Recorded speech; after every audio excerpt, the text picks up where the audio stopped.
नमस्कार प्यारे विद्यार्थियों, जून 2026 के लिए यूजीसी नेट का फॉर्म अब ओपन ही होने वाला है।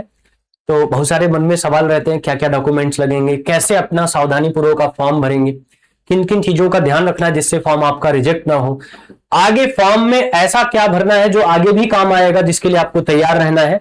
इन सारी चीजों पर आज के सेशन में बात करेंगे ताकि आप एडवांस में वो सारी तैयारी करके रखें, फॉर्म आए आप तुरंत फॉर्म भरें और अपनी तैयारी में लग जाए। आप इस हेडक से बाहर हो जाए कि फॉर्म में क्या क्या तैयार करना है, कैसे भरना, क्या नहीं भरना, कोई गलती तो ना हो जाए। ठीक है ना। तो पहले से आपको बता दें क्या क्या आपके डॉक्यूमेंट्स रहने वाले हैं। मास्टर चेकलिस्ट, आइए शुरू करते हैं। अब देखिए, जो अप्रैल मई का महीना है, ये एप्लीकेशन फॉर्म करेक्शन विंडो, ये सबके लिए होता है। फॉर्म आपका ओपन होगा, फिर कुछ दिन के बाद फॉर्म की क्लोजिंग डेट आएगी, क्लोजिंग डेट के बाद फिर आपका करेक्शन विंडो ओपन होगा, तो ये लगभग उसी में जाएगा। मई से जून का जो महीना आएगा उसमें फॉर्म प्रोसेसिंग, एडमिट कार्ड, ये सारी चीजें आएंगी। और लगभग 25 से 29 जून के बीच में आपके परीक्षा की डेट, संभावित परीक्षा की डेट होनी चाहिए, पहले भी हो सकता है। मैं खाली एक अनुमान बता रहा हूं, क्योंकि फॉर्म जिस तरीके से थोड़ा सा आ रहा है अप्रैल के आगे, अप्रैल के लगभग मिड अप्रैल तक आने वाला है, तो एग्जाम जो है वो जून के लास्ट में जा सकता है, हो सकता है ये पहले भी करा दें। मैं खाली एक अभी तक चली आ रही परंपरा के अनुसार आपसे बात कर रहा हूं, ठीक है ना। समय कम है, सर्वर चूंकि हैंग होता है, ये भी आपको पता है, तो पहले से डॉक्यूमेंट्स अपने क्यों ना प्रिपेयर करके रखें, डॉक्यूमेंट्स तैयार करके रखें। क्या क्या करेंगे, सबसे पहले क्या किससे बचना है, एक ही विषय के लिए 2 बार फॉर्म नहीं भरना। मान लीजिए अगर फॉर्म में कोई गलती हुई तो करेक्शन विंडो आपकी ओपन होगी। पहले तो ये पता होना चाहिए करेक्शन विंडो में क्या क्या करेक्शन हो सकता है, क्योंकि अगर आप एक ही विषय के 2 बार फॉर्म भर रहे हैं तो आपका फॉर्म रिजेक्ट हो जाएगा। क्यों? क्योंकि आधार कार्ड लगता है, एक ही विषय मान्य होगा, ठीक है ना, ये ध्यान रखिएगा। तो एक विषय 2 बार आवेदन नहीं करना है, वरना फॉर्म आपका रद्द हो जाएगा। हाँ, अगर आपके 2 अलग अलग विषय हैं तो फिर आप भर सकते हैं, कोई दिक्कत नहीं। जैसे आपका हिंदी और इंग्लिश दोनों है, तो आप 2 अलग अलग विषयों के लिए फॉर्म भरिए, 2 अलग अलग फॉर्म भरना होगा आपको, हिंदी का अलग, इंग्लिश का अलग। क्योंकि अब जो नया नियम है ना, गोल्डन रूल क्या है आपका, एक क्रेडेंशियल यानी एक आधार एक ईमेल पर एक विषय का केवल एक फॉर्म, एक आधार एक ईमेल। अब आप कहेंगे सर आधार तो एक ही, मान लीजिए मुझे 2 विषय से भरना है, मैंने कहा एक बार आधार एक विषय के लिए। अगर आपका विषय अलग हो गया तो आधार मान्य होगा, उसी विषय का फॉर्म दोबारा आप नहीं भर सकते सेम आधार पर, ठीक है ना, और सेम ईमेल आईडी पर। आप क्या कह रहे हैं, पहचान क्या है, यानी आपके पास ऐसा पहचान पत्र हो जिसमें आपका नाम, पिता का नाम, माता का नाम, जन्मतिथि ये क्लियर हो, और ये सभी विवरण आपके हाई स्कूल के अनुसार होने चाहिए। ये ध्यान रखिएगा, स्पेलिंग में अपने मर्जी से कोई बदलाव मत कर दीजिएगा। हमारी स्पेलिंग में एक ए एक्स्ट्रा जुड़ जाता तो ठीक हो जाता, नहीं, अपने से कोई चेंज नहीं। हाई स्कूल के सर्टिफिकेट के अकॉर्डिंग ही, जो बोर्ड सर्टिफिकेट है उसी के अकॉर्डिंग ही आपको सारी जानकारी भरनी है, उसके आगे पीछे आप कुछ भी नहीं करेंगे। अब नाम परिवर्तन और ये मैरिज वाला जो प्रोटोकॉल है, विवाह वाला प्रोटोकॉल है, ये सबसे अधिक फंसता है, बहुत परेशान होते हैं विद्यार्थी कि जैसे जिन लड़कियों का विवाह हो गया है और उनका ससुराल जो है वह उनके होम टाउन से दूसरा है, तो फिर उनके लिए दिक्कत आने लगती है कि अब उनके साथ क्या होगा, कौन से उनके सर्टिफिकेट लगने वाले हैं। तो पहले तो आपको पूरी इंफॉर्मेशन 10वीं के अकॉर्डिंग भरनी है। चूंकि आपका 10वीं करने के बाद विवाह हो गया है और आपका सरनेम बदल गया है, आपने अगर आधार कार्ड में सरनेम बदलवा लिया है, हस्बैंड का नाम डाल दिया, सरनेम बदलवा लिया, फिर आपके लिए सारी प्रक्रिया है। अगर आपने नहीं बदला है तो आप फादर के क्रेडेंशियल पर फॉर्म भरते रहेंगे, फिर आपको कोई दिक्कत नहीं, ठीक है ना। फॉर्म भरते समय आपको 10th वाला ही नाम लिखना है, ध्यान रखिएगा, 10th वाला ही नाम लिखना है, जब तक कि आपके पास कोई लीगल डॉक्यूमेंट ना हो। ध्यान रखिए, आप फॉर्म में अपने हाई स्कूल के सर्टिफिकेट के अनुसार ही नाम लिखेंगे, भले ही आधार कार्ड में आपका नाम सरनेम बदल गया होगा, वह मान्य नहीं होगा, क्योंकि आपके पास मैरिज सर्टिफिकेट फिर होना चाहिए, और फिर वो एक लंबी प्रक्रिया है। तो हाई स्कूल वाले के हिसाब से भर देंगे, और आधार कार्ड वाले का तो करेक्शन भी हो जाएगा, और नहीं होगा तो आप एफिडेविट बनवाएंगे, आपका काम हो जाएगा। लेकिन हाई स्कूल वाला चेंज कराने में बहुत समय लग जाएगा, इसलिए हाई स्कूल के अनुसार ही भरना है, ठीक है ना। और लीगल प्रूफ तो बनवा के रखिए ही, क्योंकि परीक्षा केंद्र में भी और बाद में पीएचडी में एडमिशन के लिए भी उसकी जरूरत होगी। अब क्या क्या लीगल डॉक्यूमेंट है, मैरिज सर्टिफिकेट है, सपोज कोई सेपरेशन में रह रहा है तो डाइवोर्स डिक्री होती है, वो बनेगा। लीगल नेम चेंज करने का जो लीगल डॉक्यूमेंट है, जैसे एफिडेविट है, वो तैयार करके रखिए, अगर नाम चेंज हुआ है तो। नहीं हुआ है तो बहुत बढ़िया, फिर तो आप एकदम मस्ती के साथ फॉर्म भरिए और परीक्षा दीजिए, पिता के क्रेडेंशियल पर आप फॉर्म भर सकते हैं। बट आपने अगर चेंज कराया है तो आपको इन चीजों का ध्यान रखना है।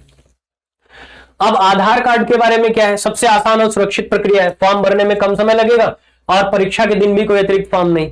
अगर आपके पास आधार कार्ड है और उस आधार कार्ड में सारी इंफॉर्मेशन आपके हाई स्कूल के सर्टिफिकेट के अनुसार है, तो फिर आप एकदम मस्ती में रहिए, कोई दिक्कत नहीं, वहां से कोई दिक्कत नहीं। दिक्कत कहां आएगी?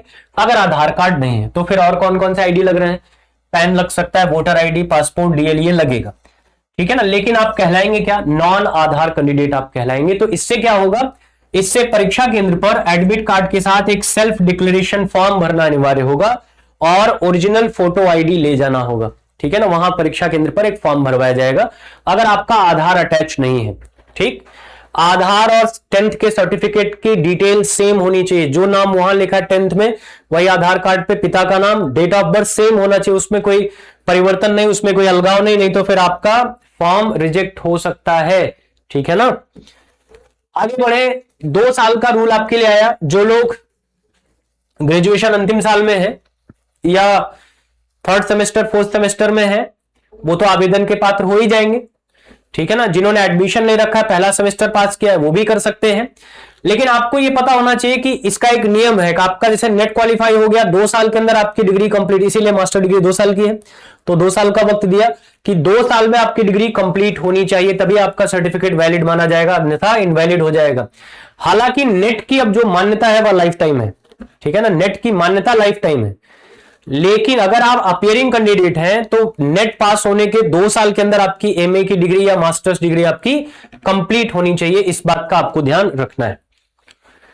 अब जैसे पता और परीक्षा शहर के बारे में बात करें तो पता 2 प्रकार का होगा, आपको मिलेगा एक परमानेंट, एक आपका मेलिंग यानी वर्तमान अस्थायी पता। शहर में आप 4 विकल्प चुन सकते हैं परीक्षा केंद्र के लिए, 4 विकल्प आपको चुनना होगा। लेकिन ध्यान रखिए, यहां पहले आओ पहले पाओ वाली प्रक्रिया है। आप फॉर्म जब आएगा, सर्टिफिकेट सारे तैयार रखिए, फॉर्म आएगा तुरंत फॉर्म भरिए, क्योंकि जो शहर आप चुनेंगे वह प्रायोरिटी पर मिलेगा।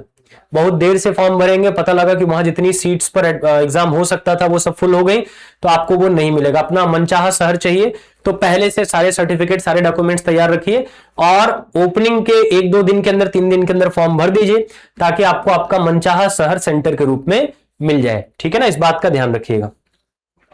सब्जेक्ट कोड पर जरूर अपना दिमाग मत लगाइए, 85 से ज्यादा विषय हैं और 2 अंक का कोड सब विषय का है। हर विषय का 2-2 अंक का कोड है। जैसे यहां आप देख सकते हैं, इकोनॉमिक्स का है, फिर हिस्ट्री का है, संस्कृत का है, मैनेजमेंट का है, ठीक है ना। मैंने यहां पे ऐसे लिखा है, ऐसा नहीं कि यही कोड है, मैंने सिर्फ ऐसे लिख दिया कि ऐसे कोड 2 अंक का कोड आएगा। आप जब भी फॉर्म भरिए तो फॉर्म में आप जो आपको नोटिफिकेशन आएगा, डिटेल नोटिफिकेशन, उसमें हर विषय का कोड लिखा होगा। उस कोड को सही से कंफर्म करके तब भरिएगा। कोड कई बार क्या होता है कि बच्चे विषय सही भरते हैं, कोड गलत भर देते हैं, जिसकी वजह से बाद में उनको दिक्कत आती है। तो इसका ध्यान आपको रखना है फॉर्म भरते समय, ठीक है ना। इसके अलावा जो आपका कैटेगरी सर्टिफिकेट है, चूंकि आपका ये सेंट्रल गवर्नमेंट के लिए होता, सॉरी सेंट्रल लेवल का ये एग्जाम है, तो सेंट्रल लेवल का ही सर्टिफिकेट आपके पास होना चाहिए।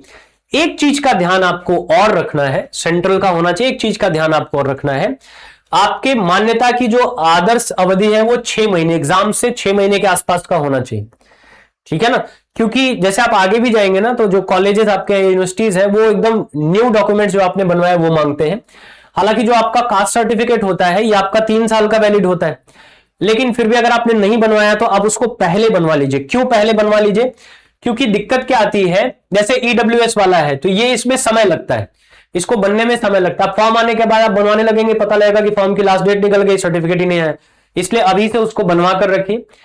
पीडब्ल्यूडी अगर दिव्यांगता प्रमाण पत्र है तो उसको पूरी तरीके से तैयार रखिए, अपने मेडिकल सर्टिफिकेट्स और बाकी सारी चीजें पूरी तरीके से तैयार रखिए। एक चीज का ध्यान आपको और रखना है, आप जो ईमेल आईडी और जो मोबाइल नंबर यूज कर रहे हैं, पहले तो वो एक्टिव हो और थ्रू आउट प्रक्रिया आप वही इस्तेमाल करेंगे। ऐसा नहीं कि एक जगह कुछ और लिख दिया, अगली जगह उसको चेंज कर दिया।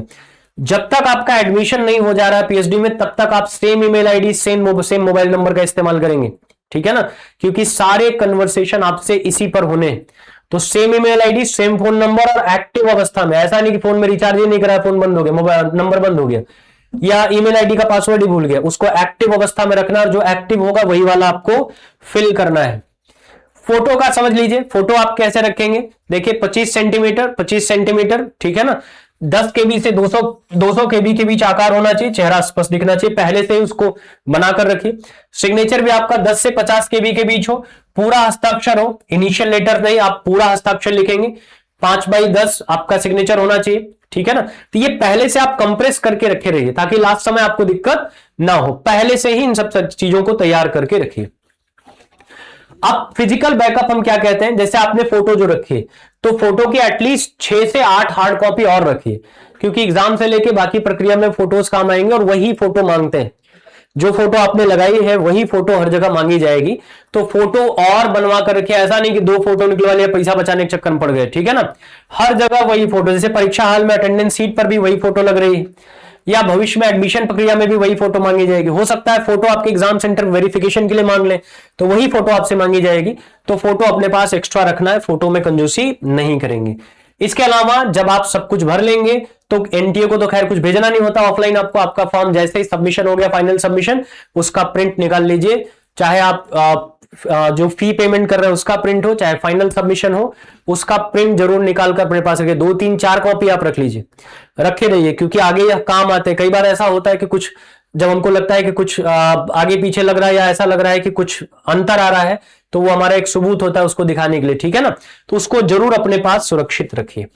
चलिए, अब अगर आपने इतना सब कुछ कर लिया तो अब आपका पूरा का पूरा ध्यान आपकी तैयारी पर आ जाना चाहिए, क्योंकि आपने सारी तैयारी कर रखी। फॉर्म आज ओपन हो, कल ओपन हो, परसों ओपन हो, आप एक दिन के अंदर फॉर्म भर के निश्चिंत होकर अपनी तैयारी में लग जाएंगे। जितना ज्यादा से ज्यादा समय अपनी पढ़ाई पर खर्च करेंगे, सफलता उसी से आएगी।